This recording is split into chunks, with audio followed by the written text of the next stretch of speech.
રાજકોટથી એક મહત્વના સમાચાર મળી રહ્યા છે। રાજકોટના પોશ વિસ્તારમાં અશાંત ધારાની માંગ થઈ છે। સૌરાષ્ટ્ર કલા કેન્દ્ર સોસાયટીમાં અશાંત ધારાની માંગ થઈ છે। સોસાયટીના લોકો પોલીસ કમિશનર કચેરીમાં રજૂઆત કરવા પહોંચ્યા। હિન્દુઓ વિધર્મીઓને મકાન વેચતા હોવાથી અશાંત ધારાની માંગ ઉઠી છે। જિલ્લા કલેક્ટરને પણ અગાઉ આ બાબતે રજૂઆત કરી હતી અને ફરીથી હવે રજૂઆત કરવા માટે લોકો ત્યાં પહોંચ્યા છે। પોલીસ કમિશનરને આ રજૂઆત કરવા માટે ત્યાંના સ્થાનિકો પહોંચ્યા છે। પોલીસ કમિશનર કચેરીમાં રજૂઆત કરવા માટે સ્થાનિકો પહોંચ્યા। સોસાયટીના લોકો હાલમાં પોલીસ કમિશનરને રજૂઆત કરવા માટે પહોંચ્યા।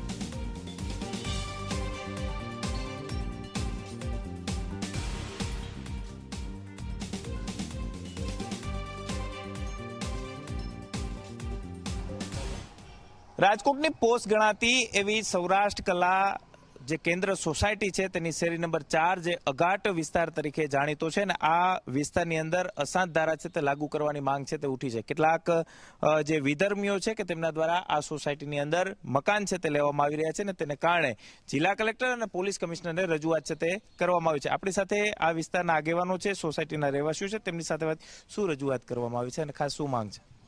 અમે આજે રજૂઆત કરવા ગયા હતા, એમાં ખાસ રજૂઆત એવી છે કે એક બાજુ રાજકોટની સૌરાષ્ટ્ર કલા કેન્દ્ર સોસાયટી જે રજિસ્ટર સોસાયટી છે અને બીજી બાજુ પ્રકાશ સોસાયટી જે પણ રજિસ્ટર સોસાયટી છે। પ્રકાશ સોસાયટીની અંદર આપણા પૂર્વ મુખ્યમંત્રી વિજયભાઈ રૂપાણી પણ ત્યાં પોતાનો રેસિડેન્સ ધરાવે છે। એ બંનેની વચ્ચે આ જે પાછળની આ શેરી નંબર 4, પેલી બાજુ 5 અને આ બાજુ 3, એ 3, 4 અને 5 શેરીઓ છે તે સૌરાષ્ટ્ર કલા કેન્દ્રની અઘાટ તરીકે ઓળખાય છે।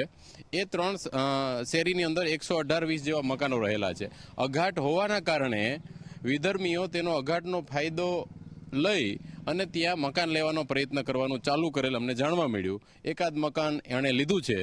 એ દસ્તાવેજ અમે બધા સાથે મળી ગઈકાલે વેચનાર અને ખરીદનાર બંનેને સમજાવી, એગ્રી કરી, સારી ભાષામાં સમજાવીને એગ્રી કર્યા છે। એ દસ્તાવેજ કેન્સલ કરે છે। ભવિષ્યમાં કોઈ પણ વિધર્મીએ સમજી વિચારીને આ બાજુ આવવું અને સમજી વિચારીને જ અહીંયા દસ્તાવેજ કરવાનો પ્રયત્ન કરો। ભવિષ્યમાં જે કાંઈ એને તકલીફ ઊભી થશે તેના અમે જવાબદાર રહેશું નહીં, એવું આ બધાનું કહેવાનું છે। સહજ સોસાયટીના અન્ય પણ કેટલાક લોકો છે, શું કહેશો? ધારાસભ્ય આ વિસ્તારના દર્શિતા શાહ છે, એને પણ અગાઉ અશાંત ધારાનો મુદ્દો ઉપાડ્યો હતો। આ એના જ વિસ્તારમાં ફરી એક વખત આ પરિસ્થિતિ થઈ, શું કહેશો?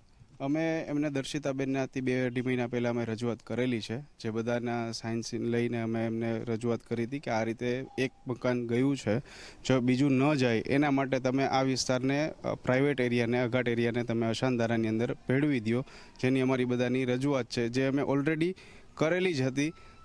એ કરવા છતાં પણ બીજા વ્યક્તિએ એક વિધર્મીને પાછું આ મકાન વેચેલું છે, જેના માટે અમારો સખ્ત વિરોધ છે। અને એ જે મકાન વેચ્યું છે એક્ઝેક્ટ મારું મકાન બને છે ને એક્ઝેક્ટ અડીને મકાન છે, એટલા માટે મારી આ અત્યારે અમે બધા ભેગા થયા છીએ, એટલે બધા સપોર્ટમાં આવ્યા છે કે ભાઈ આપણે રજૂઆત કરીએ અને ભવિષ્યમાં મારી સાથે થાય છે તો બીજા બધા લોકોને પણ આ વસ્તુ હેરાનગતિ ના થાય। એક સાઈડ મારું મકાન છે ને બીજી બાજુ આ જીતુભાઈનું મકાન છે, તો એમને પણ એ જ પ્રશ્ન છે, જેથી કરીને અમારા બધાના સપોર્ટમાં આખો એરિયા અત્યારે ભેગા થઈ અને અમે રજૂઆત કરવા ગયા હતા। આપણી સાથે જીતુભાઈ, કેવી મુશ્કેલ પડી રહી? જીતુભાઈ, મુશ્કેલી તો સાહેબ પડે છે, કેમ કે હવે આ છે ને કે વિશ્વાસઘાતની વાત છે કે અહીંયા અમે 30 વર્ષથી રહીએ છીએ। આનંદભાઈ અત્યારે નવા રહેવા આવ્યા છે અને એ વાતનું એને દુઃખ છે કે જે કરોડો રૂપિયા ખર્ચીને આ જે બંગલો બનાવે છે, હવે એની બાજુમાં કોઈ વિધર્મી આવે તો કેમ ચાલે? અને અમે 30 વર્ષથી રહીએ છીએ કે જે પરિવારને હું નામ નહીં આપું પણ એવા પરિવારોને અમે જતનથી એના પરિવારના સભ્યોને, હરીશચંદ્રસિંહ જાડેજા કરીને છે, એના પરિવારના સભ્યોને અમે નાનેથી અમે લાગણી રાખી છે અને એ અંધારામાં રાખીને એનું મકાન એવા વિધર્મીને વેચીને જતા રહે તો અમારી લાગણી દુભાઈ છે। અમે હિન્દુ છીએ, અમે ધાર્મિક છે, ભલે બધાને પોતપોતાની ધર્મ માન્યતા મંજૂર છે, અમે સ્વીકારીએ છીએ, પણ ભાઈ આ જંગલેશ્વર નથી। અમે સારી રીતે શાંતિથી અમે અમારા તહેવાર, અમે અમારી ધર્મ પ્રણાલી પ્રમાણે અમે ઉજવવી અને આનંદથી અમે વર્ષોથી રહીએ છીએ, તો શું કંઈ અમે એનાથી ડરીને અમારે દૂર જતું રહેવાનું છે?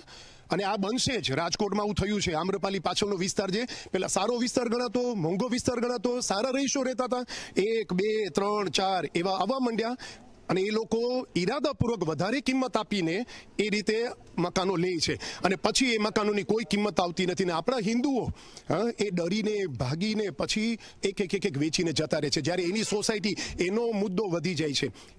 એ લોકોનું વર્ચસ્વ વધી જાય છે, પણ અમે કોઈ કાળે થવા નહીં દઈએ. અને ભગવાનની દયા છે કે આજે 3 નંબર 4 નંબર ને 5 નંબર વાળા કાલે રાતે અમે સૂતા નથી, બધા રાતે મોડી સાથે અહીંયા ભેગા થયા છીએ. આજે કમિશનર સાહેબને મળ્યા, ડીવાયસીપી સાહેબને મળ્યા, અને જેને મળવું પડશે ને મળશું. અમે અમારા